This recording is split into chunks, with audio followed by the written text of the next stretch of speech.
Mis sueños son dos. Mi primer sueño es jugar en el Mundial. Y el segundo es salir campeón de octava y los que siguen el campeonato. Golpearon la puerta de la humilde casa, la voz del cartero muy clara se oyó, y el pibe corriendo con todas sus ansias al perrito blanco sin querer pisó. Mamita, mamita, se acercó gritando, la madre extrañada cruzó el piletón, y el pibe le dijo, riendo y llorando, el club me ha mandado hoy la citación. Mamita querida, ganaré dinero, seré un Maradona, un Kempes, un Holguín. Dicen los muchachos del norte argentino que tengo más tiro que el gran Bernabé. Vas a ver qué lindo cuando yo en la cancha mis goles aplaudan, seré un triunfador, jugaré en la quinta y después en primera, yo sé que me espera la consagración. El locovelocista es llegado en plena carrera. El carnicero, Andónico Goicoechea, no se detiene. Diego está solo y su tobillo izquierdo está muy dañado. Goicoechea y Maradona, hubo muchos líos ahí, ya te digo, provocaciones por un lado o el otro, y al final pasó esto. Vimos el grito, escuchamos cómo gritó, se escuchó el crack y además vimos cómo le acababan de romper.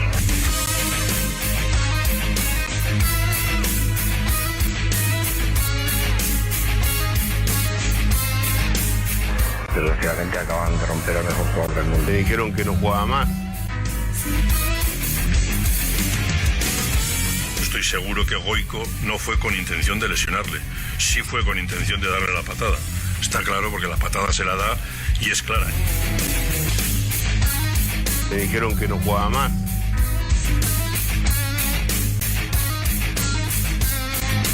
Yo no me considero ni víctima ni culpable. Únicamente que el deporte, el fútbol, tiene un riesgo y en este caso pues le ha tocado a Maradona. La lesión tenía un nombre que era Goicoechea, pero a través de estos 9 días ya me puse a pensar un...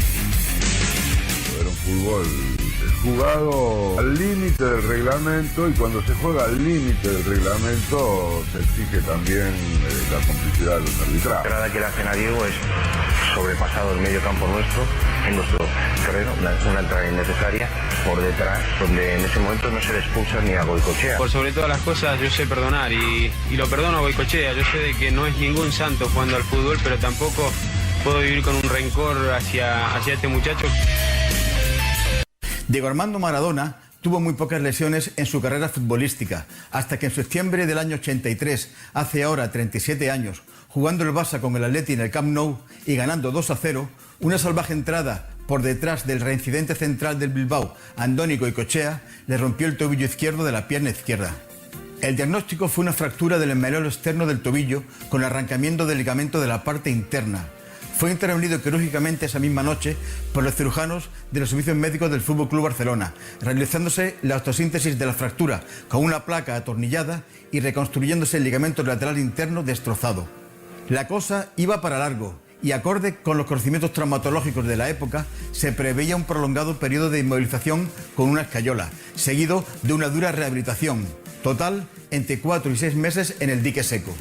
Volvió a Buenos Aires para recuperarse en casa y el destino le sonrió al ponerse en manos del doctor Rubén Oliva, el traumatólogo de la selección argentina y un médico adelantado a su tiempo, que empleó con Maradona y en contra de la opinión de los médicos del Barcelona los nuevos principios de la recuperación funcional, que son los que actualmente empleamos para tratar las lesiones deportivas.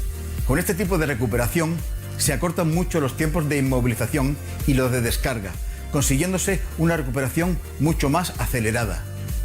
Reapareció a los 3 meses y medio tras la lesión, marcando 2 goles al Sevilla en partido de Liga, cuando lo habitual en aquella época eran 6 meses de recuperación para este tipo de lesiones.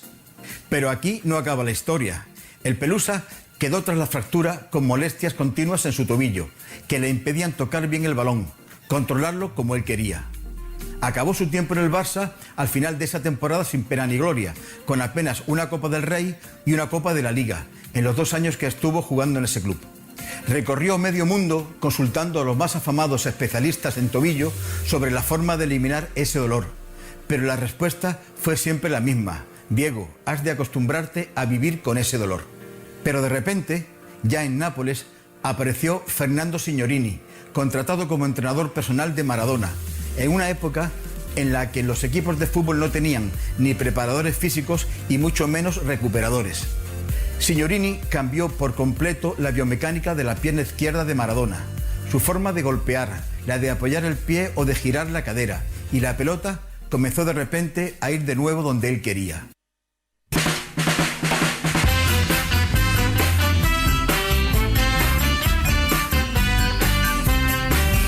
Maradona no es una persona cualquiera.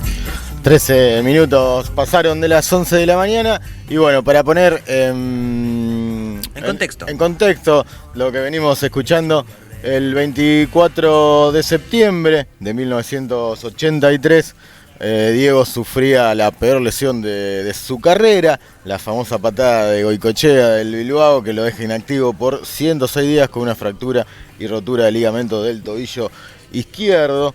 Y bueno, veníamos escuchando ya las efemérides y entrando a lo que va a ser la visita del día de la fecha, en la que tenemos a otro Diego también, un amigo de pie, como se le gusta decir. Diego, presentate vos, decinos bien tu nombre, qué haces y por qué estás acá. ¿Qué tal? Buenas. Gracias por invitarme ante todo. Muchas gracias por haberme ofrecido esta posibilidad.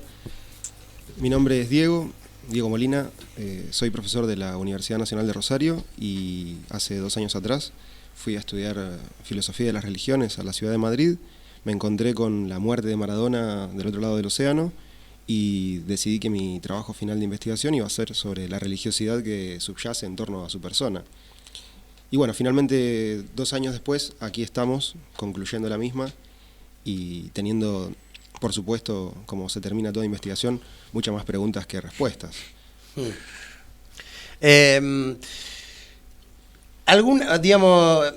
Como estudiante, recibido de filosofía, ahora estás haciendo una maestría, sí, que es para donde vas a presentar esta tesis acerca de la religiosidad en torno, el fenómeno religioso en torno a la figura de Diego, digamos. Efectivamente. ¿Por dónde arrancaste? O sea, una vez dijiste, bueno, voy a hacer algo sobre Diego, digamos, ¿por dónde arrancaste? ¿Cuál fue la chispa que te hizo arrancar en la tesis y decir, bueno, voy a empezar por acá y voy a empezar a hilvanar? Porque la verdad que, bueno, leímos un resumen, tengo acá algunas preguntas, tengo el índice, que ya los títulos del índice ya me generan manija. O sea, ¿cuál fue la chispa que empezó todo esto?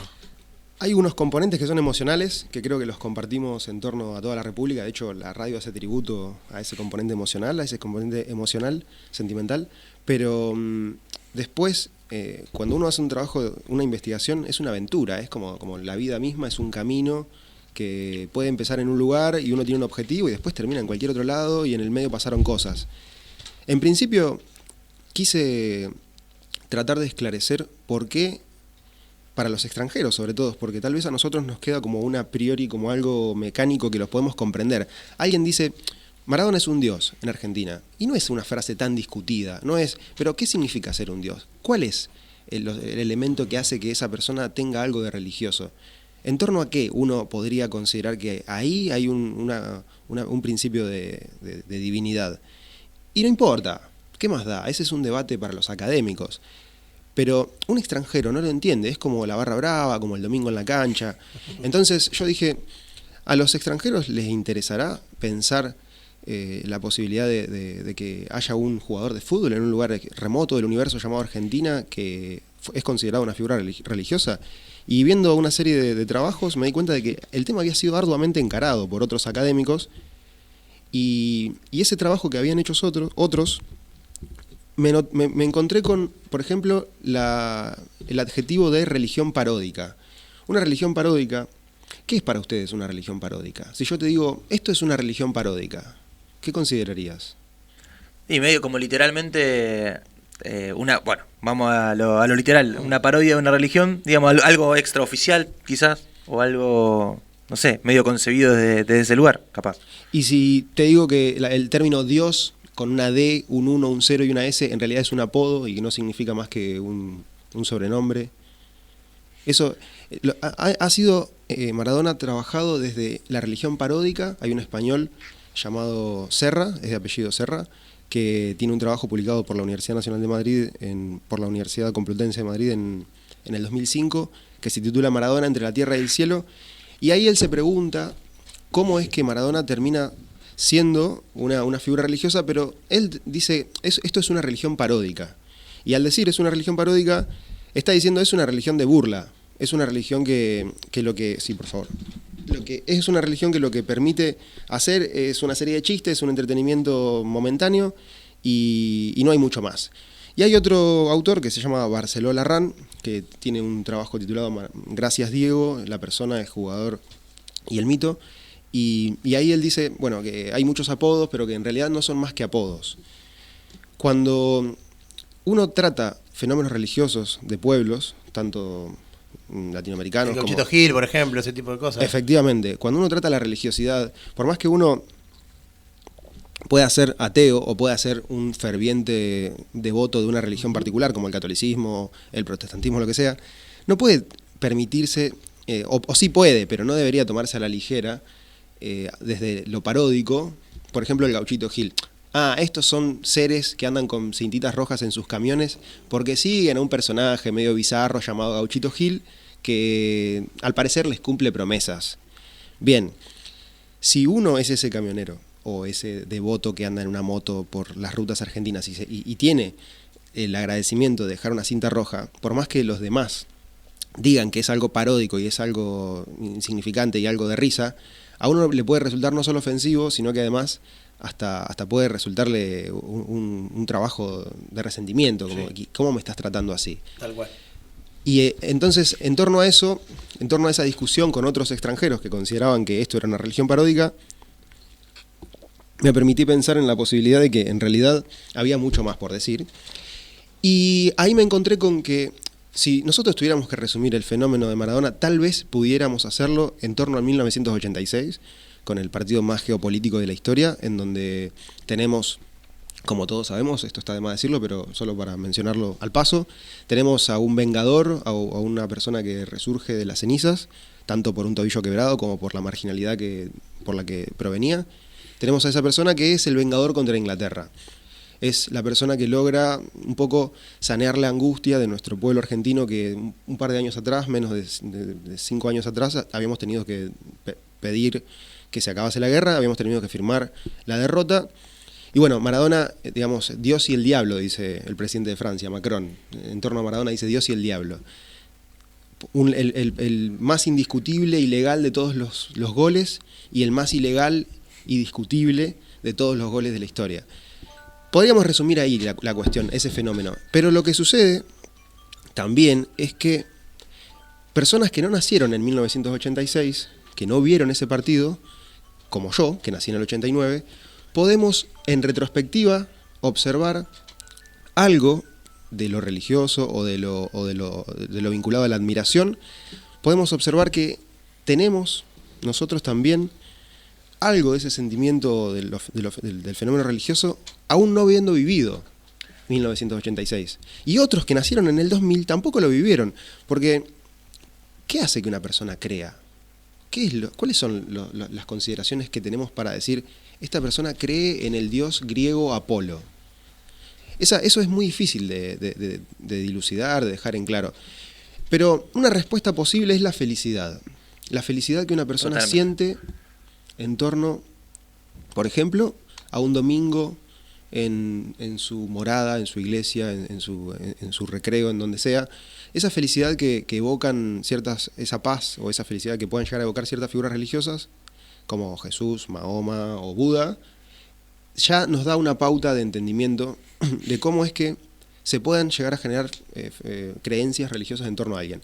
La felicidad que creó Maradona en el 86 no pudo haber sido vivida por una persona que nació en el 2000. Y una persona que nació en el 2000, entonces estaría afuera de la consideración de considerar, valga la redundancia, de considerar a Maradona un dios, porque no vivió esa felicidad. En otras palabras, no hay un punto cero o un origen a partir del cual nosotros podamos definir dónde Maradona se transforma en el dios Diego. O mejor, dónde Diego se transformó en Maradona. No tenemos un elemento que nos dé la pauta de origen. Por tanto, no hay un punto cero, no hay un momento primordial, no hay un único suceso en el cual demos, no hay un punto neurálgico a partir del cual nosotros digamos, este es el momento en el que Maradona se transforma en un dios.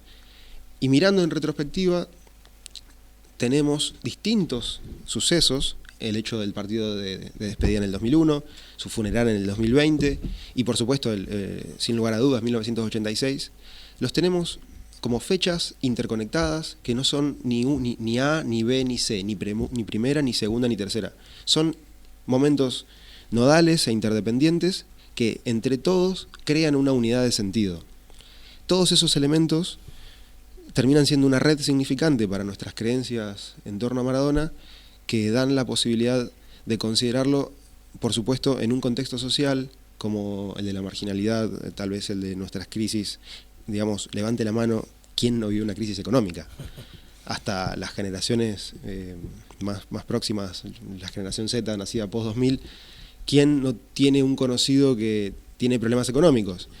Y más todavía, teniendo, digamos, los porcentajes de índices de pobreza de Latinoamérica en general, del contexto de desigualdad en el que vivimos a nivel mundial, una persona que surge de una marginalidad y que a su vez llega a tan grandes escalas, termina siendo también espejo para muchas otras que se sienten identificadas con esa imagen. En otras palabras, yo surjo, es una hipótesis, ¿no? Un planteo. Yo, persona X, surjo, emerjo de un contexto de desprotección social y de minusvalía tal vez en un montón de recursos que otros tienen. ¿Hay alguien que como yo haya salido de esto? Sí, Maradona, por ejemplo. Y entonces, ese puede ser un camino a elegir por mí, teniendo presente el fútbol, ¿no? Teniendo presente el fútbol como elemento de cohesión social en nuestras tierras, en Argentina, teniendo presente ese elemento que termina siendo un ritual, termina siendo un aspecto que está muy vinculado a la ceremonia. A nosotros en las canchas, los días domingo, que casualmente es el día domingo, el día que en otros lugares se va a la misa, el día domingo, la cancha termina siendo un lugar en donde aprendemos ética, cómo entrar al estadio, cómo salir, qué se puede hacer, qué no se puede hacer, hasta dónde la autoridad, vale decir la policía o los quienes estén de agentes de seguridad, nos miran y nos controlan y nos vigilan y nos castigan, y hasta dónde nosotros podemos contestar con eso. Termina conformándose, por lo tanto, desde el fútbol, toda una cohesión social, una conducta ética en torno a esta práctica que para nosotros puede hasta incluso ser considerada una religión para nosotros, la política. Una especie de exorcismo también, ir el domingo con esto que vos decías, de esa especie de ritual, un poco uno se va a exorcizar también a la cancha. Efectivamente, tenemos siempre un jefe al cual insultar que no podemos, tal vez una novia, un novio al cual también tenemos alguna cosa por decir y no podemos porque no nos lo permitimos en ese momento, y bueno, la va a ligar el hincha enemigo que... Incluso corear canciones, digo, estar con otras centenas o miles de almas que están cantando las mismas canciones, tiene un poco eso de ritual y de ir a corear esas canciones o entonar esas canciones. Es todo muy, muy religioso. Sí, es sublimar, digamos. Hay algo del orden de la descarga que todos la vemos clara. Es evidente que podemos descargar muchas pulsiones o muchas emociones, podemos sublimar ahí. Otros se van a escuchar ópera, algunos tocarán la guitarra y otros irán a pescar. Bueno, están en cantidades no menores en Argentina los sectores de la población que eligen ir a la cancha y participan de un encuentro con muchos otros que comparten esas emociones y esos sentimientos, y ahí se adquiere una ética. La ética de la rebeldía, o la ética de la aceptación, o la ética del compañerismo, o la ética de lo que sea. La ética del amigo-enemigo. Todos estos son mis pares y todos aquellos no. Por tanto, mi sentimiento de identidad y mi forma identitaria de sentirme parte de un club, de un color, de camiseta, todo eso genera en nosotros los argentinos genera una serie de ordenamientos mentales, una red de significaciones que operan de manera puntual con un caso que es paradigmático, que es el de Maradona. En otras palabras, Maradona es el dios del fútbol. Bien, entonces entendemos al fútbol como una religión también. Y si entendemos al fútbol como una religión, toda religión tiene un dios, ese dios es Maradona. Y toda civilización elige una fidelidad. Tal cual. Como dice el indio. Bueno, sí, totalmente. Yo lo que veo con el Diego, que por ejemplo, me parece muy bueno los ejemplos que leía en el resumen recién, de el ejemplo del Gauchito Gil, el ejemplo de Gilda, de la difunta Correa, que un poco, no sé si es propio del argentino o qué, no, por ahí no conozco otro tipo de cultura o de casos particulares, digamos, pero es casi el rezo automático, digamos, porque pasó eso automáticamente cuando conocimos la noticia de la muerte del Diego. En todas las esquinas se montaban santuarios o esquinas icónicas, en la Segurola y Habana, en la cancha Argentino Junior, en la cancha de Newell, en diferentes lugares se montaban automáticamente lugares para rezarle y para pedirle. Había gente pidiéndole al santo Diego ese mismo día, digamos. Y hay una cosa que rescato como fenómeno particular del Diego, que no lo veo en esos otros ejemplos, es el paralelismo con la religión, no solo después de la muerte, sino antes también, porque ya hablamos de la mano de Dios mucho antes de que el Diego parta a otro plano, digamos, de la mano de Dios, o de que ya nadie va a manguearle milagros a San Genaro porque Napoli dice eso. Los milagros iban a pedir a la cancha, era verlo al Diego, él hacía los milagros, digamos. Entonces hay como una cosa ahí media de momento de la muerte, de que ya hablaban de una mitificación del Diego. Y voy a eso de que también es muy del argentino, esto del Dios, porque después sale Messi y el Mesías, pero eso tiene que ver un poco con lo que está en esta pregunta de la antropología, de lo que piensa de cómo se ve el fútbol en la Argentina. Es como que la Argentina es muy así ultra fanático. Sí, que la sociedad está atravesada por el fútbol. O sea, el tipo se levanta el lunes y si su equipo perdió está de mal humor. O sea, digamos, a ese nivel. Ahora, más allá de eso, claro. Diego fue el mejor, sin duda.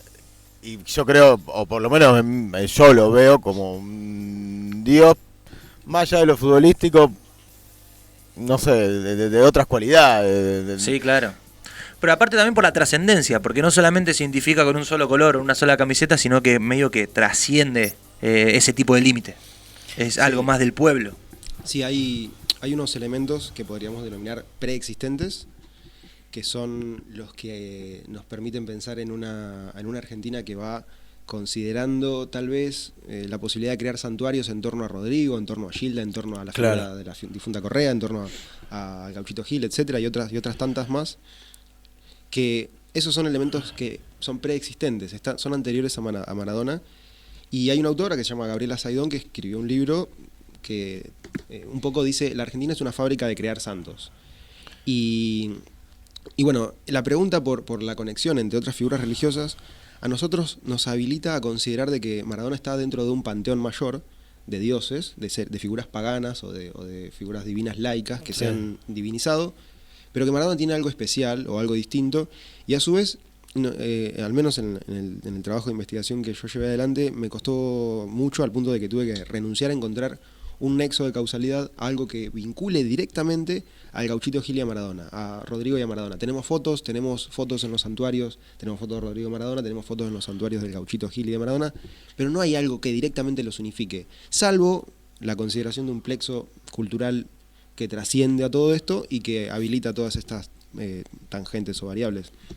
A su vez, en torno a lo que tiene que ver con el fútbol, ¿no? como elemento de cohesión social y como tal vez un disparador para también considerar las cuestiones religiosas, si vamos más allá del fútbol y de la cultura argentina, como esa fábrica de crear santos, también notamos que las consideraciones políticas, que de alguna manera también son conocidas por todos y de público conocimiento, las cuestiones políticas fueron muy fuertes, y cuando en nuestro país se llevó adelante en el año 2005 un congreso internacional para que hubiera un tratado de libre comercio entre Estados Unidos y Latinoamérica, el llamado ALCA, que arribaron a nuestras tierras distintos mandatarios de Latinoamérica, dícese Evo Morales, Chávez, Lula, Kirchner, Tabaré Vázquez, creo que había venido a su vez, distintas celebridades y primeros mandatarios.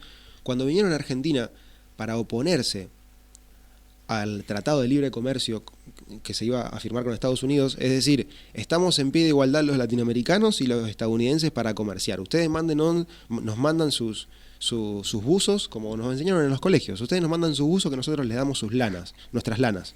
Nosotros mandamos lana, ustedes mandan los buzos y todos contentos. Eso crea un grado de desigualdad en el comercio terrible, porque ahí nuestro país tiene que funcionar como un país de protección. Maradona se posicionó delante de esto de una forma tan genuina y auténtica, con una camiseta, con una remera que decía Bush es un asesino y tenía el símbolo de nazi tachado, que salió en los medios a decir echemos a Bush de nuestro país. No se sabía si Maradona iba a ir o no al encuentro. Cuando se confirmó que iba a ir Maradona al estadio de La Plata a estar al lado de Chávez y al lado de Evo Morales, cuando eso se confirma, el estadio inmediatamente empieza a llenarse. Y una semana antes empieza a llenarse y empiezan a ir una cantidad de colectivos de todo el país. Un estadio que tenía capacidad para 40.000 personas, tenía más de 50.000 personas en ese momento. Y gente congregada afuera también. Y muchísima gente afuera. Y bueno, en la entrevista que le hacen a Maradona antes de ingresar, él dice, el asesino va a seguir siendo asesino, Bush es un asesino, tenemos que echar a este hombre de estas tierras. Eso es también, en nuestro ecosistema mental como argentinos, es algo que trasciende a lo futbolístico. Cuando nosotros escuchamos a un jugador de fútbol que después de una entrevista de un partido hace algo más que dar un breve resumen de cómo sintió sus emociones pasando a tal jugador o defendiendo tal secuencia. Es muy raro que tengamos jugadores que se postulen delante de la FIFA haciendo un gremio o un sindicato internacional para oponerse a la FIFA. Es muy raro que tengamos un jugador de fútbol que hable mal del Vaticano. Es en torno al oro, en torno a la cuestión de la riqueza, y es rarísimo que tengamos a un jugador de fútbol que se oponga a un gobierno, al gobierno del imperio de Estados Unidos. Es rarísimo que un jugador de fútbol salga a decir a Bush hay que echarlo de este país. O la FIFA. Y que tenga la repercusión que tiene. Efectivamente. Porque mañana puede salir cualquier jugador del fútbol argentino a decir no, porque Bush, y lo pasan acá 2 días y se termina. Claro, teniendo todas las cámaras enfocándolo. O sea, Maradona, donde lo decía, cuando lo diga, era mundial. Digamos, esa es la fuerza de la que vos estás hablando, me imagino. Esa potencia que rodea a Maradona por cuestiones políticas, por cuestiones de carisma, por cuestiones que tienen relación con esta otra situación del 86, con esa venganza, con ese partido geopolítico. Todo esto son elementos que están envueltos en una cultura, en una red de significaciones mucho más grande, que conectado con el fútbol nos da tal vez una clave de entendimiento de cómo es que en un país remoto del mundo, llamado Argentina, un jugador de fútbol o un deportista que tenía talento, por todo sabido, tenía un talento excepcional para jugar, cómo es que esa persona termina transformándose en un ser que en el año 1998 una serie de personas en Rosario le fundan una iglesia en su nombre.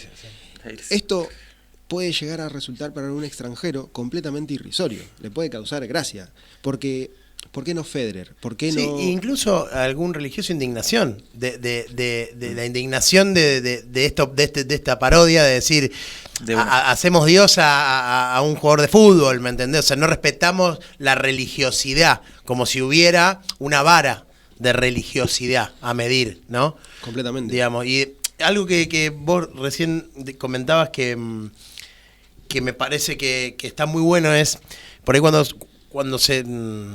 cuando aparecen las religiones, en general, o muchas veces es alguien que impone una figura. O sea, es alguien o un grupo de gente que impone una figura. Dice, este es nuestro Dios, esta es nuestra deidad, estos son nuestros apóstoles, estos son buenos. Acá es como que es medio al revés. De una. Fue la gente la que dijo, vos sos nuestro Dios. O sea, él nunca se propuso como eso. Nadie nos dijo, díganle Dios. Claro. Sino que lo unge la gente. Y vos recién hace un rato decías algo de esto de la gente del argentino que busca deidades en el gauchito, como esto. Y para mí como que en Maradona se logró como no sé, como el destapar la olla de todo eso que había ebullición, porque el Gauchito Gil, la difunta Correa, Gildo, Rodrigo, son personajes conocidos, claramente, respetados, por lo menos por nosotros respetados, pero que no han logrado como esa trascendencia a nivel mundial. O sea, en el mundo se sabe que hay una iglesia maradoniana en Argentina, digamos. O sea, no sé si en el mundo saben que está el Gauchito Gil, o sea, digamos, a eso voy. Claro. Pero lo impactante para mí sigue siendo que lo unge la gente. Y esto que vos decías antes, del argentino me refiero, que lo hace para mí mucho más interesante, porque no es un Dios impuesto. No sé cómo lo ves vos, o si hay desde tu trabajo un análisis a esto que te... Igual dentro de la Argentina debe haber más devoto a Maradona que a Gauchito Gil. Eso olvidate. Una sola observación, porque tengo dos fotos en la cabeza. Pero de no esto. sé si... Sí, perdón, pero un paréntesis, porque tengo dos fotos que quería aportar, digamos, a esta reflexión, porque hablando de lo global, de los extranjeros, de cómo entender el fenómeno Maradona desde afuera, y hay dos imágenes que se me vienen a la cabeza que son post-mortem, o sea, una vez que el Diego muere, digamos. Una es la pintada de su cara, el mural en Siria, en los escombros, digamos. O sea, sirios pintando el mural del Diego en un escombro devastado por la guerra. Y otro... Hasta como un escudo de defensa, como es increíble, es poético. Y en la marcha de los chalecos amarillos, creo que fue por la suba de combustibles, enfrentamientos con la policía en Francia, había banderas con la cara de Diego, como bandera de lucha. Como bandera de lucha. Y son dos, se me vienen a la cabeza, Francia, Siria, un país como Siria devastado por el imperialismo, y Francia otro totalmente distinto, digo, pero a través de su gente... cómo evoca esa figura, porque es un país del lo que también imperial, digamos. Lo hace como todavía más grande, porque es como eso, como en diferentes culturas, pues son culturas totalmente distintas las tres, Argentina, Siria, Francia. El tipo sigue estando ahí, o sea, se mete. Completamente. Bueno, en el año 2020 se inauguró en México una iglesia maradoniana. Hay una sede de la iglesia maradoniana en México que está abierta al público y bajo ningún precepto alguien podría ir a decir esto es una religión paródica. Claro. Porque, digamos, se han hecho entrevistas a esta persona que fundó una iglesia maradoniana en México, y esa iglesia maradoniana tiene todos los elementos para decir, acá hay un culto que no es muy distinto de tu culto católico, que tu culto musulmán.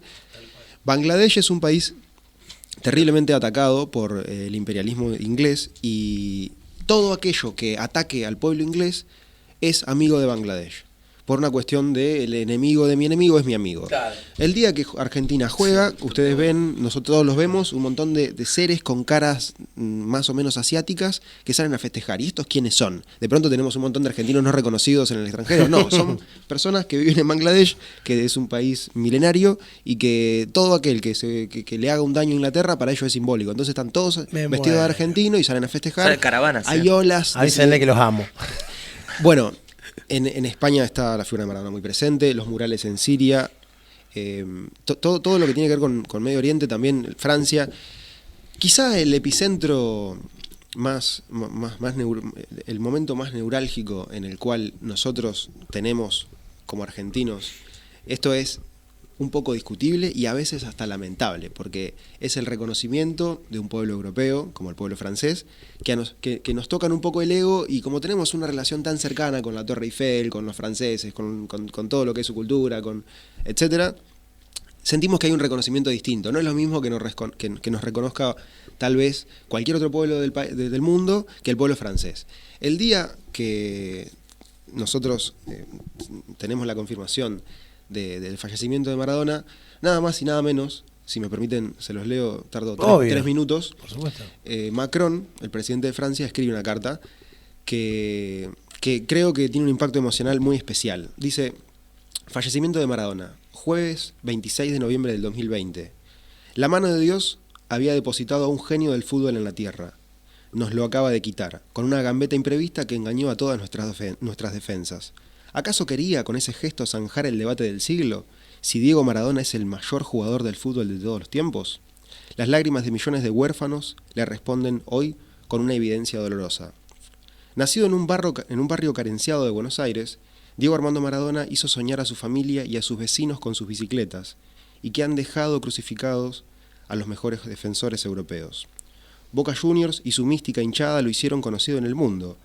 Barcelona consiguió una joya, creyendo que por fin había encontrado al sucesor de Johan Cruyff para dominar nuevamente el fútbol europeo. Pero fue en Nápoles cuando Diego se convirtió en Maradona. En el sur italiano, el pibe de oro reencontró la pasión de los estadios sudamericanos, el fervor irracional de los fanáticos, y llevó al Nápoles al camino del Scudetto, a las cumbres de Europa. Un jugador suntuoso e impredecible, el fútbol de Maradona no se había visto antes. Con una inspiración siempre renovada, constantemente inventaba gestos y golpes nuevos. Un bailarín en botines. No era un atleta, sino un artista. Encarnaba la magia del juego. Pero aún le faltaba escribir la historia de un país marcado por la dictadura y la derrota militar. Esta resurrección sucedió en 1986 en el partido más geopolítico de la historia del fútbol, los cuartos de final de la Copa del Mundo contra la Inglaterra de Margaret Thatcher. El 22 de junio de 1986, en la Ciudad de México, marcó su primer gol con Dios como compañero.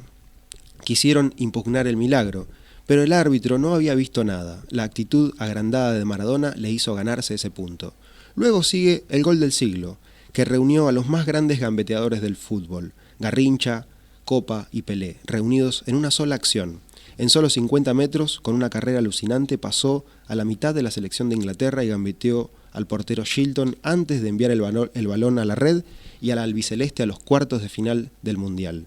En el mismo partido, Dios y Diablo. Marcó los 2 goles más famosos de la historia del fútbol. Había un rey Pelé, ahora hay un Dios Maradona.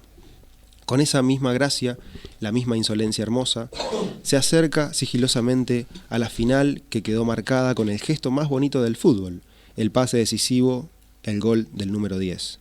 Cuando levanta el trofeo, nace una leyenda. El niño prodigio se convirtió en el mejor jugador del mundo, y la Copa del Mundo vuelve a Argentina, y esta vez es la del pueblo, no la de los militares. Diego Maradona vivirá esta alegría popular en otros terrenos. El presidente de la República lo saluda al dueño indiscutido de la pelota, tan amado por los franceses. A todos los que ahorraron su mesada para completar el álbum Panini de México 86 con una figurita. A todos los que tuvieron que negociar con su mujer para bautizar Diego a sus hijos. A sus compatriotas argentinos. A los napolitanos que dibujaron frescos dignos de Diego Rivera en su honor. A todos los amantes del fútbol, el presidente de la República Francesa envía su más sentido pésame. Diego se queda. Emmanuel Macron, presidente de Francia.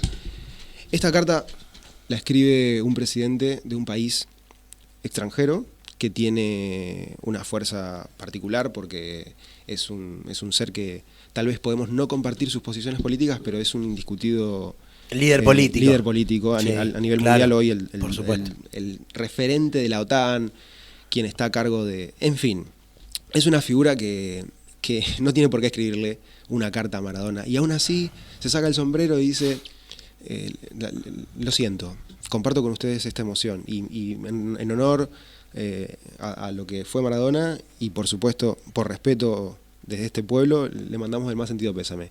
Eso termina teniendo un efecto o un impacto terrible para un argentino que siente que no... Sí, porque es como reconocer esa figura, es como decir, reconocer que entiende el dolor que cualquier otro que no quizás no entendería, ¿viste? ¿Por qué semejante dolor por la muerte? Bueno, no, es... Y andá a saber qué pensará el Diego. ¿O qué hubiera pensado el Diego? Capaz que me lo pero Diego, bueno, no, sí, pero viste que Diego por momentos tenía era tan genuino que por momentos se hubiera odiado con Macron y después hubiera aparecido abrazado comiendo un asado diciendo, y bueno, pero este pelotero. Y así, y esto estaba bueno de Diego también.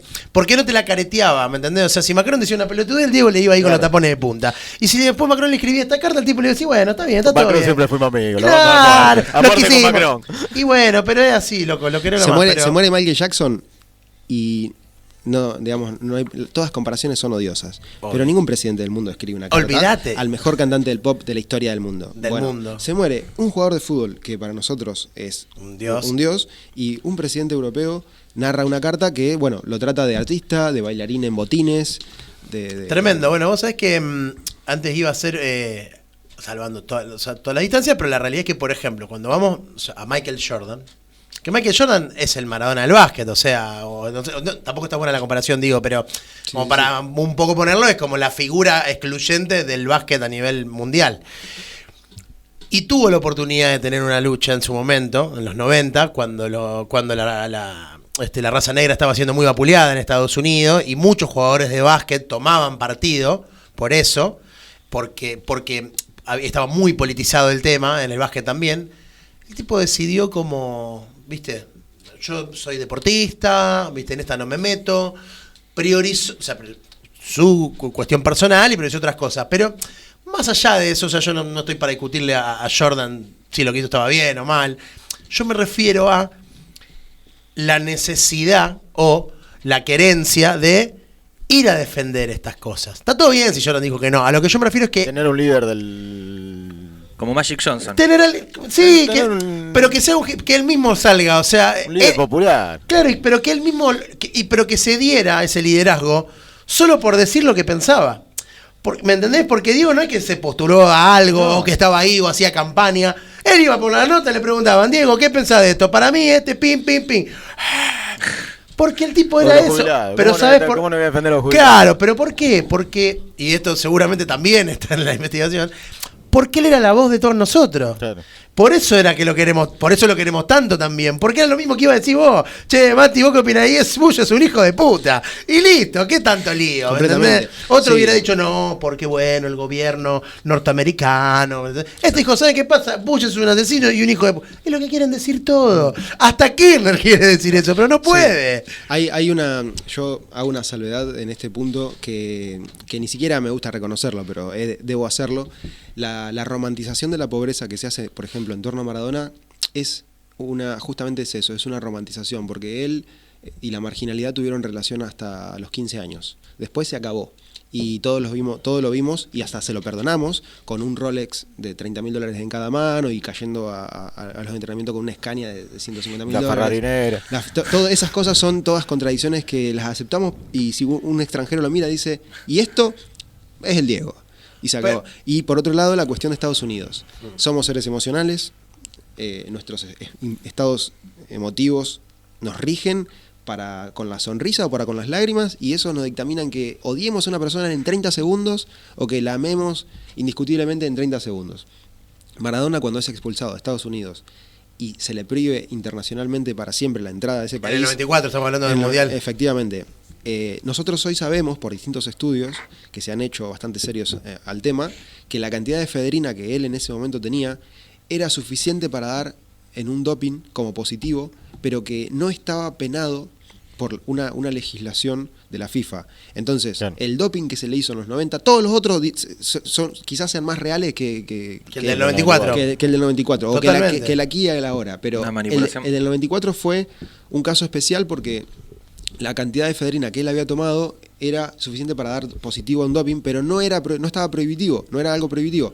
En otras palabras, Maradona le agarró un odio a Estados Unidos y a la FIFA extremos por haber él tenido una conducta recta en torno a las sustancias, porque al parecer no le encontraron otra sustancia que no fuera efedrina. Claro, totalmente. Y ese rechazo que le queda es eterno. Y eso se conjuga con todo el imaginario social argentino de Estados Unidos ayudó a Inglaterra, Estados Unidos nos saquea, Estados Unidos es el actual imperio bélico comunicacional que mete colonialismo en todos lados. Como muestra de poder, como muestra de meter la mano siempre donde quieren, digamos, en ese sentido. En ese aspecto, Maradona es como el dios de los rebeldes, además de ser el dios de los marginales. Y bueno, también tenemos que tener en cuenta este elemento o este componente emocional respecto de su desprecio hacia Estados Unidos por una expulsión injusta. Porque a él, digamos, la venta de efedrina en la calle era, uno se compraba un jugo energizante y tenía efedrina. Entonces, si a mí me agarra un policía en la calle en Estados Unidos y tengo efedrina en la sangre, no me pueden expulsar para siempre. Pero yo, como tengo este prontuario de haber tenido problemas en otras instancias... además porque vendía. Efectivamente. Porque en ese momento, recordemos, Estados Unidos venía de la guerra contra el narcotráfico con Colombia, de la muerte de Pablo Escobar, del cartel de Cali, del cartel de Medellín, y ellos venían haciendo mucho cartel de esto, de la DEA, bueno, y todo este tipo de cuestiones, y era como acá ven cómo nosotros no nos torcemos y le decimos no a la droga, incluso expulsando al mejor jugador. Era como un discurso de ellos de usar eso como diciendo o sea, el mayor consumidor de drogas son ustedes, chicos. Sí, en el mundo de las penas y los castigos son los denominados castigos ejemplares. Que este castigo va a servir de ejemplo a todos los que sigan. Exacto. Y esos castigos ejemplares los hace China. Cuando te agarra con cualquier cosita que pueda estar fuera de las leyes, te meten preso de por vida. Lo hace Corea del Norte. Cuando haces algo que esté un milímetro movido de la normativa, te meten un castigo ejemplar que es 15 años presos por haber tocado, no por haber quitado, por haber sacado o movido una foto del emperador. Ese castigo ejemplar fue el que sufrió Maradona. Claro. Y bueno, eso es un hecho que a posteriori funciona como disruptivo para los odios a ustedes estadounidenses, y voy a hacer todo lo posible para que... Y todos sus fieles vamos atrás diciendo efectivamente, todo mal. Efectivamente. Pero bueno, es una mezcla entre lo emocional que él sintió y razones también de peso. Sociopolíticas que trascienden al sentimentalismo. Sí, no, una cosita para comparar, porque no paraba de pensar, por ejemplo, en figuras como el Che Guevara, ponele. En esto de... Que también tiene contradicciones, por ejemplo. Sí, claro. Digo, en esto de la representatividad como rebelde, pero la diferencia, porque vos justamente lo planteás desde un lado más religioso, digamos, que en eso creo que se diferencian, porque caras del Che hay murales en Palestina, hay en todos lados, digamos, con cara del Che, que también tiene estos componentes. Porque es una gran figura de la rebelión también. De la rebelión, de la lucha, de lo político, de lo sociopolítico. Pero no por ahí del lado, no tiene toda esa... La deidad. Exacto. La imagen de deidad, de que alguien le rece al Che Guevara. Bueno, creo que en la zona... Pero está bueno. Creo que en Bolivia, habría que rastrearlo, creo que en Bolivia, en donde lo mataron, hay un santuario del Che, bien, bueno. Lo cual implicaría enormes contradicciones porque, digamos, él, si ese horizonte filosófico algo pregona es que no hay que tener cuestiones religiosas porque te duermen en la mente, según esas visiones. Exacto. Pero bueno, se dan esos casos en donde una persona que lucha contra las religiones termina siendo una figura religiosa. Sí, porque tal cual, digamos, es como que se termina convirtiendo... Mati. Y vos que decías que en todos lados hay cara del Che, hasta en el brazo del Diego. Claro, en el hombro derecho tiene tatuado el Che. Claro. Sí. No, dale. Dale. No, antes cuando hablabas de esto de que la romantización de la pobreza y que Diego fue pobre hasta los 14, 15 y después ya esto de lo mismo con los roles, que yo digo, no sé si haces un abordaje de esa situación en particular en toda la tesis que es bastante amplia, pero que vos decías, viste, y se lo perdonamos, como diciendo, bueno, es una... Pero también no creo que se lo perdonamos porque... No sé si la palabra es perdón. Claro, no sé, bueno, cada uno a libre interpretación, claro, ¿no? Pero digo...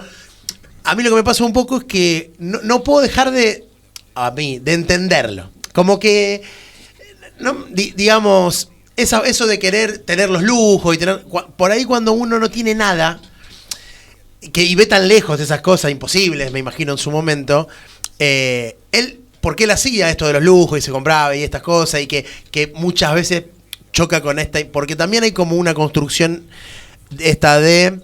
el rebelde, el zurdo, el que tiene cierto pensamiento más social, no puede ser rico. Tiene que ser pobre. Y ahí tenemos como otra discusión que se me unge a mí. Por eso digo, no sé si hay un abordaje hacia Tenemos tiempo. Sí, yo sé que ya nos tenemos. Bueno, pero nada, me quedé un poco con eso porque siempre se discute mucho eso de Diego. Porque la imagen de Diego con el tatuaje del Che Guevara en un yate con una mano. Completamente. Claro, es él. Pero tampoco se habla de cuando de las partes de Diego que le regalaba un auto al papá del Tata Brown. Bueno, y ahí quería llegar a... todo eso está bien, pero atrás él le compraba una casa a sus padres para que tal cosa, le compraba un auto, era de hacer muchas cosas que no nos enteramos. ¿Y qué pasa? Nos quedamos con la que nos mostraron. La cadena, el auto, el Rolex, que él mostraba. Sí. Pero él hizo también muchas de otras. Que también, igualmente esas contradicciones tiene igual. O sea, porque hay un montón. Hasta yo hay cosas que diría, no, Diego, esto no. ¿Me entendés? Pero bueno, ¿qué abordaje haces vos en cuanto a todo ese halo de contradicción? Que la gente, como decís vos, le perdona o le acepta o ante ciertas cosas por ahí. Comprende, sí. ¿No? Bueno, en este sentido, un breve paréntesis, la izquierda es muy moralista. Normalmente los paradigmas de izquierda exigen una ética que si vos sos un dirigente de izquierda fuerte y te compraste una casa con un picaporte extranjero, ya estás condenado. En ese caso la izquierda parece también religiosa y hasta pide un voto de pobreza. Le pide un voto de pobreza. En ese sentido, no llevé adelante una investigación, un análisis porque me pareció que excedía un poco los límites. Pero en torno a su asunto vinculado al lujo y a sus excesos, siempre hay que tener presente que es muy fácil criticar. Y en esto apelo a un par de frases comunes, conocidas por todos, que una de esas frases dice: todo el mundo sabe cómo vivir tu vida, pero nadie sabe cómo vivir la propia. Claro. Y por otro lado, apelo a un lugar común del cristianismo que dice: ¿por qué mirás la paja en el ojo ajeno cuando tenés un tronco gigante en el tuyo? Claro. En este aspecto yo he elegido no abordar el tema por ser casi una cuestión de prejuicios y que no me parecían que hiciesen a la religiosidad de Maradona, porque uno también puede ver en otras figuras religiosas una serie de contradicciones que atienden, digamos, a la posibilidad de desmantelar a esa persona como figura religiosa, pero aún así sucede que las personas terminan siendo envueltas en un aspecto vinculado al culto, a la divinidad, y eso en principio no tendría una fundamentación racional. Y en otros términos también, digamos, buscar coherencia en los demás es también una exigencia bastante No, yo voy a decir una sola difícil. cosa. Quería un chiquito esto de... Bueno, decirlo voy después yo. Si yo fuera Maradona viviría como él. Claro, efectivamente. sí, ni hablar. No, perdón, estabas diciendo. No, eso, digamos, buscar coherencia en los demás es ponerse en un lugar de juez, de un juez moral, de un juez superior, sí, además es como... que no sé si tenemos esa legitimidad. A ver, esto no... no tener contradicciones es imposible. O sea, a ver, digo, de como un lugar común, de un ser humano. O sea, es imposible no tener contradicciones. Cuando vos querés encontrar al culpable y al responsable de todo lo que sucede, de todo lo bueno, todo lo malo, de todas las contradicciones, con un espejo basta. Claro, está buenísimo. Claro, yo iba a eso, digamos, o sea, porque la deidad lleva a esto de la perfección. O sea, la deidad es como, tiene que ser como lo perfecto, ¿viste? Primero que después podemos discutir qué es lo perfecto, y 2 horas más de programa o días. pero digo, claro, pero digo, todos tenemos contradicciones, es imposible no tenerlas. Es imposible que yo haya dicho algo alguna vez de lo cual hoy no puedo sostener. Somos eso, digamos. Por eso, y vuelvo a ser muy redundante, pero por eso Diego es lo genuino, por eso la deidad, hacia lo genuino, hacia no querer esconder esa contradicción. Él nunca quiso esconder la contradicción de nada. Obviamente él no iba a salir a decirle a todo el mundo: yo tomo palabras por todos lados.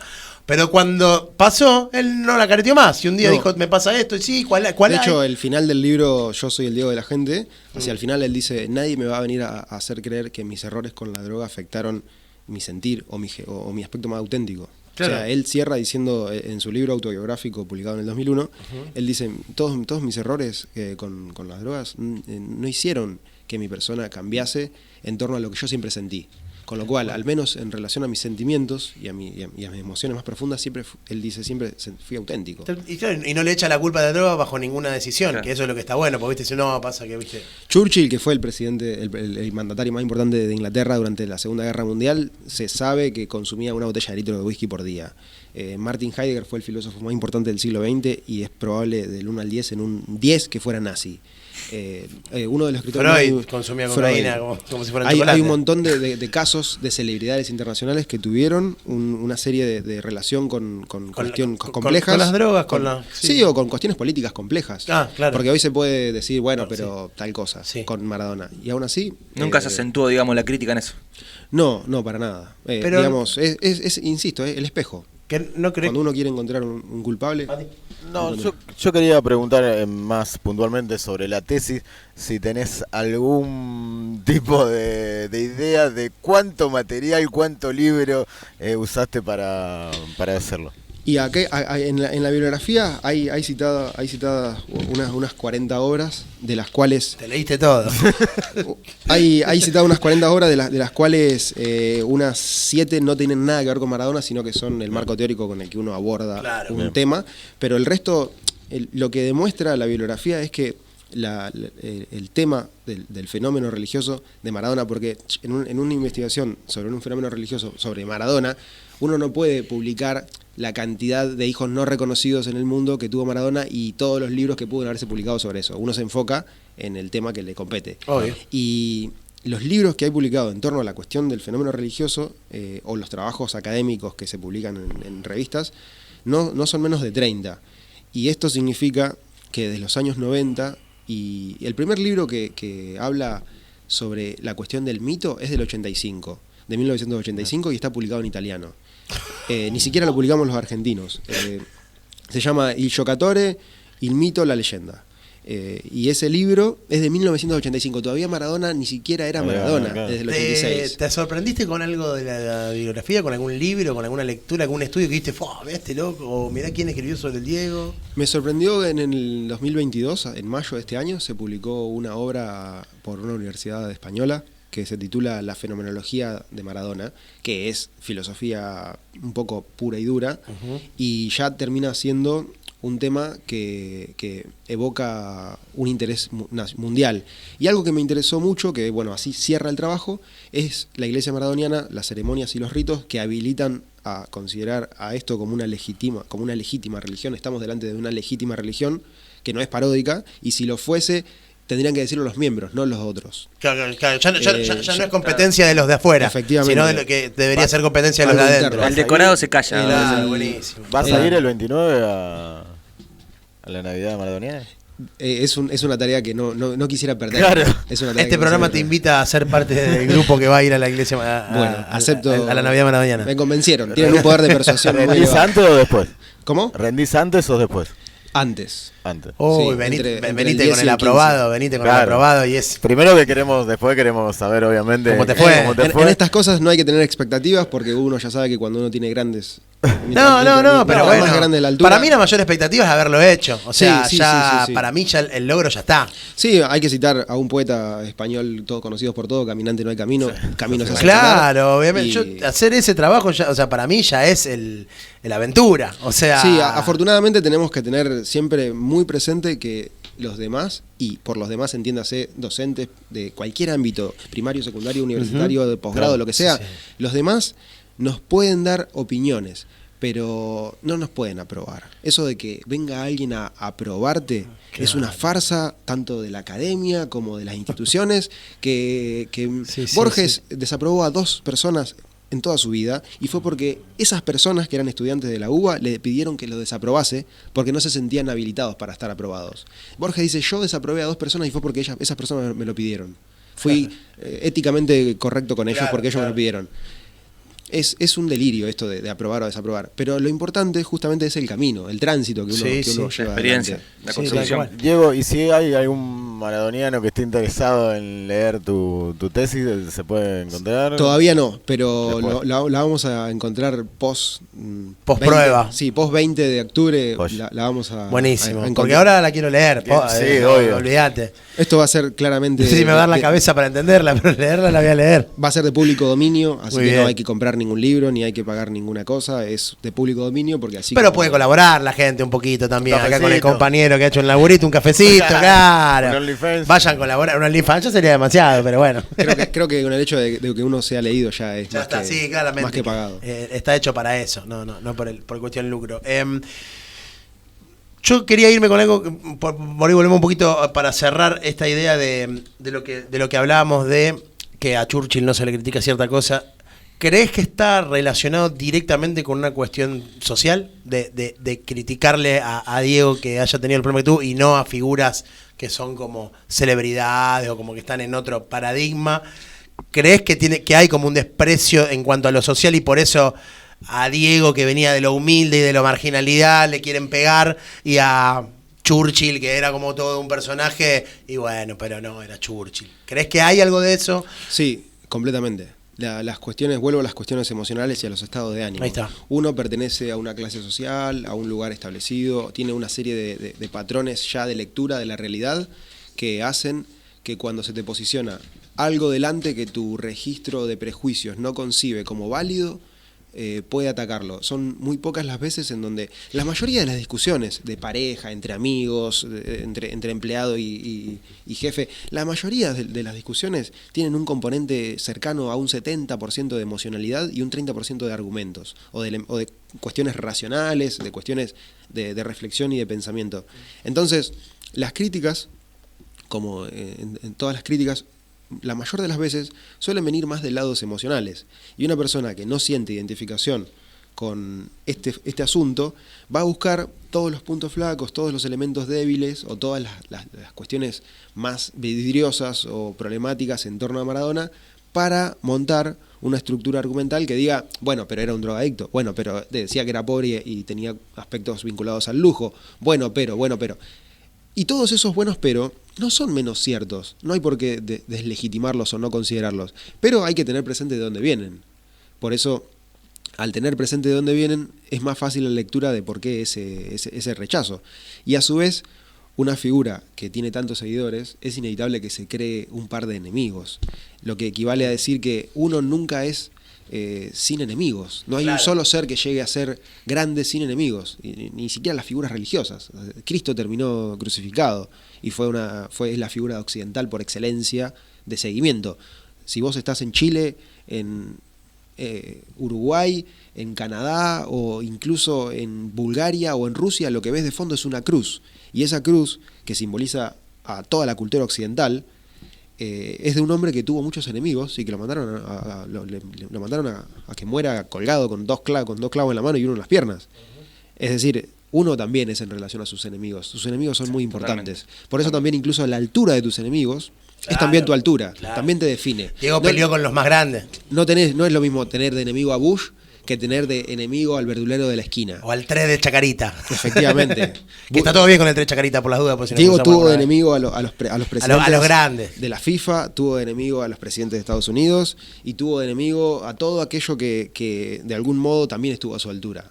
Nunca tuvo miedo en decirle a nadie nada, o sea, no le importaba la figura que tenía enfrente.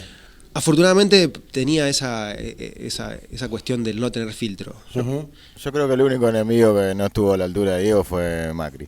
No, pero bueno, ese es pobre. Che, Diego, sacando la tesis de lado, ¿qué es para vos Maradona? Es un elemento a considerar como sagrado a la hora de pensar. Cuando uno quiere ponerse a pensar, tiene que hacerlo después de un tránsito de silencio. Pensar en algo implica también, es como la música tiene un valor muy importante, el silencio en la música es fundamental. Los espacios que no tienen, los espacios vacíos permiten a uno llenar con cosas. ¿Qué es para mí Maradona? Es un camino de pensamiento. A mí me permite pensar qué somos como país, hacia dónde quizás vamos incluso, porque aun cuando uno pueda decir, pero es un futbolista, ¿cómo nos puede decir hacia dónde vamos? Y ese futbolista surgió de la marginalidad y nació en el 60, y hoy estamos 60 años después, estamos en el mismo lugar, y quizá no sea fácil decir en el mismo lugar, pero las crisis económicas que nuestras tierras vivieron y en las que él también nació, las cuestiones éticas en torno a su rebeldía para con la ley, hacia quiénes son mis enemigos, esto volver a Estados Unidos, todos estos asuntos que competen a Maradona como una figura más global, como un acto de reflexión, para mí son una condición para pensar. Así que para mí Maradona es casi un acto filosófico, aunque parezca un poco aventurado decirlo. Diego, bueno, bárbaro. Tremendo. Para cerrar, tengo una más para cerrar y te doy el pie después para la que seguramente será la cortina. Diego, ¿qué es Dios? Algo que escapa al lenguaje. Es lo imposible de definir. Si nosotros pudiéramos hablar de evocar 2 o 3 palabras que uno dijese, Dios es esto, en ese caso probablemente tengamos que empezar a mover planetas de lugar a lugar. No, para yo en ese sentido, digamos, creo que no podemos definir. Es lo imposible. Es lo imposible. Bueno, yo lo que sí me quedo con ganas de que nos tomemos un café otro día y escucharla hablar, o sea, ¿te podemos invitar como un asado o algo? Podemos hacer algo parecido con el indio, con el peronismo. Sí. ¿Cómo estás de prosa? Más que encantado, un placer. No, la verdad que bueno. Un tesoro que no ves puede ser, ¿no? Sí, un tesoro que no ves también. La verdad, bueno, digo, creo que hablo en nombre de todos. Sinceramente, yo me voy con, no sé, como con una sensación de plenitud, de una charla recontra gratificante, no sé, cargada sobre todo porque mientras íbamos hablando y todo me fueron corriendo como ciertas emociones, cosas, no sé, me evocaron cosas. A veces hablamos de Diego conocimientos también. Conocimiento ni hablar, eso aprendí mucho, sobre todo, que es lo que más me gustó de la charla, y escucharte hablar desde el enfoque que tenés y de la mirada que tenés de eso, para mí, a mí por lo menos me resultó recontra interesante, digamos. O sea, nosotros tenemos como esa adoración a Diego desde un montón de lugares, filosóficos también, pero abordarla desde este lugar, porque entonces no, sí, Dios, pero hilvanar en estas cuestiones. O sea, yo leía hoy ya el índice del libro y decía, o sea, ya me generaba, ¿viste? Y aparte, qué bien que habla. Sí, qué bien que habla. Un orador. Se nota que sí, pues claro. Estamos acá, estamos en la cancha todo el tiempo nosotros, no nos bajamos para la avalancha, no metemos una S ni de casualidad, mamá. Pero bueno, por suerte y gracias por venir, gracias por hacer ese trabajo. Yo te lo agradezco en nombre de toda la comunidad que ama al Diego. Y me voy con también un poco con la sorpresa de ver que hay tanto material de Diego escrito. Sí, en cuanto a la... Es increíble. Me pasa eso, cada vez que hablamos con alguien de Diego, me entero algo nuevo. O sea, sí, hago cada vez más grande. Es increíble, loco. Cada vez que hablo con alguien de Diego de algún aspecto en particular, me lo hacen más grande, boludo. Es tremendo. No hay nada mejor para un maradoniano que otro maradoniano. Sí, y en este caso no hay nada mejor que un Diego para otro Diego. Claro. Yo les agradezco a ustedes mucho. También le agradezco a Fer, que me invitó a este espacio. Producer. Y bueno, encantado, la verdad que me pareció ustedes seres muy, muy carismáticos, muy amables, y no sé por qué, pero no me pegaron en ningún momento, así que me voy más que... Al contrario, bueno, nada, puertas abiertas. Sí, obviamente ya vamos a arreglar para que hagas una columna, para que venga a hablar, para que venga un día a tomar mate, puertas abiertas. Hay mucho material para podcast acá en esta charla. Ya te vamos a convocar nuevamente, seguro, y capaz que algún asado, alguna birrita de tarde, algo, un matecito. Por lo pronto el 29 nos vamos a ver seguro. El 29 nos vamos a ver seguro en la Navidad maradoniana. Me convencieron. Aparte trabajo de campo. Trabajo de campo. Bueno, un poquito, para una segunda parte. El poder de persuasión que tiene me ha convencido. Bueno. Amigos, amigas. Diego Molina en el Tesoro de los Inocentes. Toma uno para el Diego.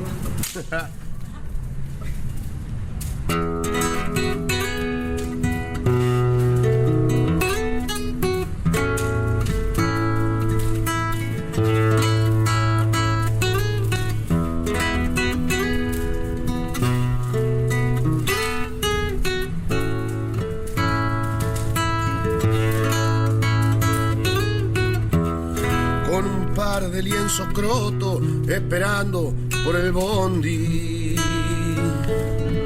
de Fiorito a Paternal, la pisada, la Rabona, son los chiches que los viejos no te podían regalar. Y en la villa se juntaban los pendejos para verte gambetear del riachuelo para el mundo, desde el cielo hasta el infierno. Patadas en catalán, ya más nadie va a mangarle milagros a San Genaro, porque entrabas a jugar, se juntaron el chechet y la camorra para verte gambetear 30 millones de negros transpirando en tu remera, para ganar un mundial, más regalos que un cumpleaños, más premios que la quiniela. carnaval y en los barrios faltaban televisores para verte gambetear. Ole, ole, ole, ole, ole, ole, ole, ole. Para verte gambetear. Ole, ole, ole, ole, ole, ole, ole, ole. Para verte gambetear.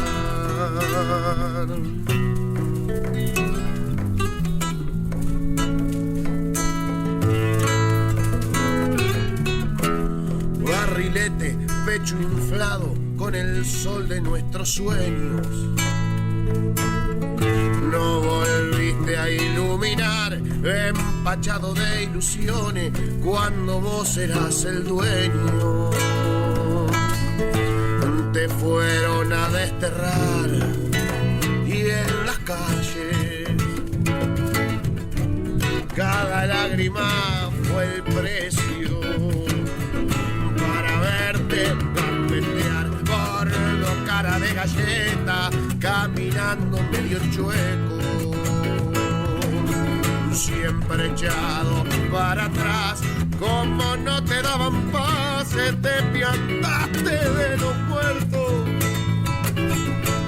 ¿Cómo te iban a parar? Y en las calles nos cruzamos, en La Habana y Buenos Aires,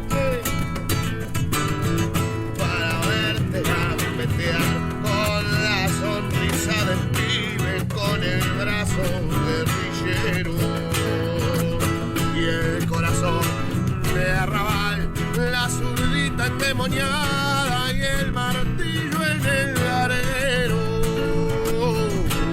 Cada vez te quiero más, hace falta más que entrecerrar los ojos para verte gambetear. Ole, ole, ole, ole, ole, ole, ole, ole. Para verte gambetear. Ole, ole, ole, ole, ole, ole, ole, ole. Para verte gambetear. Ole, ole, ole, ole, ole, ole, ole, ole. Para verte gambetear. Ole, ole, ole, ole, ole, ole, ole, ole. Para verte gambetear.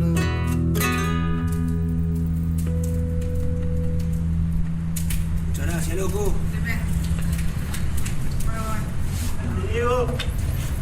Me equivoqué.